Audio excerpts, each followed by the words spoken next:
L'évasion commença par une nuit d'encre, la noirceur enveloppant chaque recoin du camp comme un linceul. Le plan était risqué, mais il n'y avait pas d'autre option. J'avais passé des mois à observer les gardes, mémorisant leurs rondes, notant les moindres failles dans leur surveillance.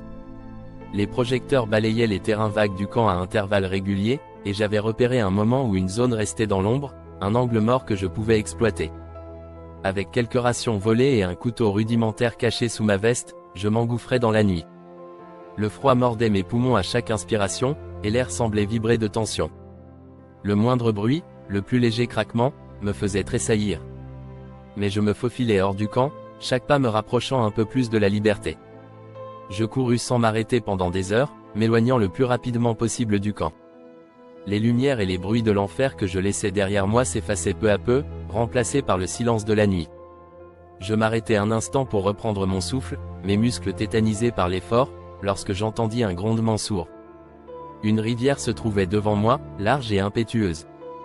Les eaux tumultueuses s'écrasaient contre les rochers avec une force brute, et le courant semblait vouloir m'engloutir. Mais il n'y avait pas d'autre passage. Je pris une grande inspiration et me lançai dans l'eau glacée. Le froid fut un choc. Il s'infiltra dans chaque fibre de mon corps, paralysant mes membres tandis que je luttais pour garder la tête hors de l'eau. Le courant me faisait dériver, me projetant contre des rochers glissants. Chaque vague qui m'engloutissait était comme une claque violente, m'aspirant vers le fond. Je me débattis, agrippant une roche en surplomb pour me tirer sur la berge opposée. Épuisé, je m'effondrais sur le sol détrempé, tremblant de froid et de fatigue, mais vivant. Le répit fut de courte durée. Les hurlements de chiens résonnaient au loin. Ils avaient lancé les molosses à ma poursuite. Une frayeur glaciale me saisit. Je ramassai de la boue et la frottai sur ma peau et mes vêtements pour masquer mon odeur, puis me remis à courir, le cœur battant à tout rompre. La forêt s'épaississait devant moi, les arbres formant une barrière naturelle.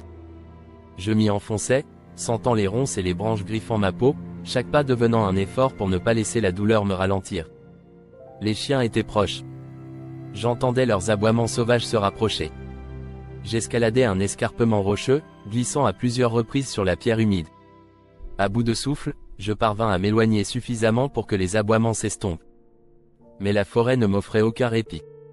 Les ronces semblaient s'acharner sur moi, me lacérant à chaque mouvement. Le sang coulait de mes bras et de mes jambes, se mêlant à la boue qui couvrait mon corps. Je ne pouvais pas m'arrêter. La nature semblait elle-même conspirer contre moi. La forêt devint encore plus dense, ses ombres se mouvant dans la nuit. Et ce fut là que je les vis, leurs yeux brillants perçant les ténèbres. Une meute de loups affamés m'avait repéré, leur corps se glissant entre les arbres avec une agilité mortelle. Je courus aussi vite que je pus, mais leurs pas résonnaient dans mon dos. Un arbre aux branches basses apparut sur mon chemin, et je me hâtai de l'escalader. Les loups me suivirent, grognant et montrant les crocs, mais ils ne pouvaient grimper. Je restai là, perché pendant des heures, grelottant dans l'obscurité, jusqu'à ce que la meute s'éloigne enfin.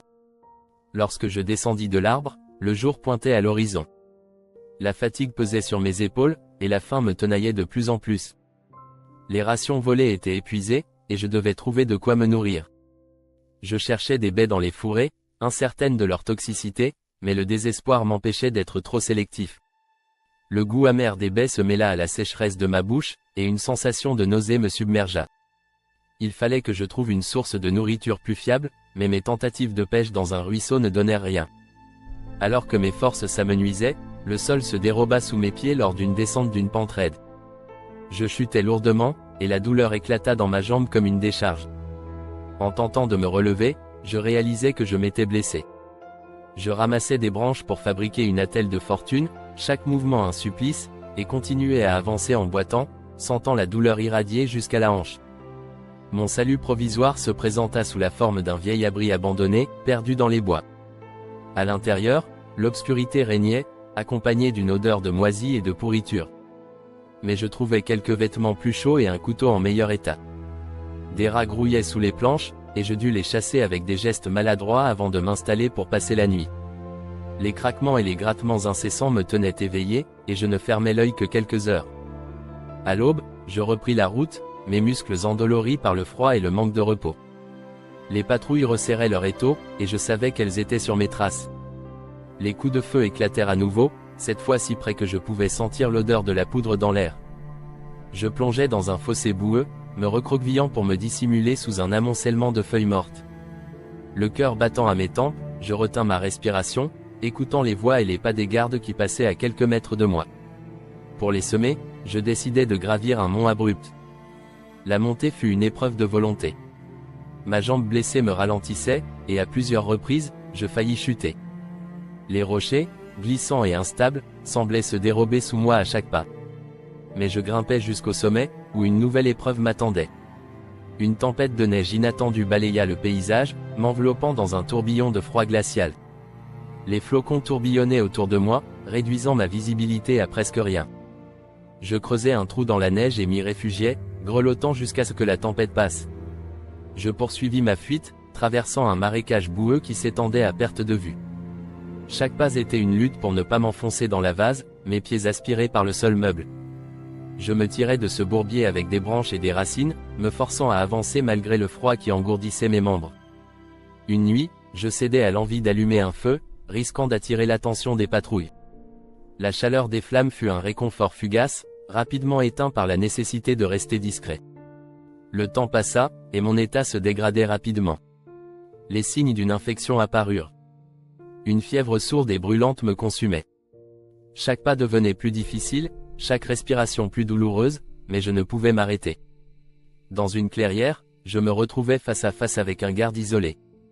La lutte fut brutale et brève. Nous roulâmes au sol, échangeant des coups, et je parvins à le désarmer, puis l'assommer avant de m'enfuir en titubant.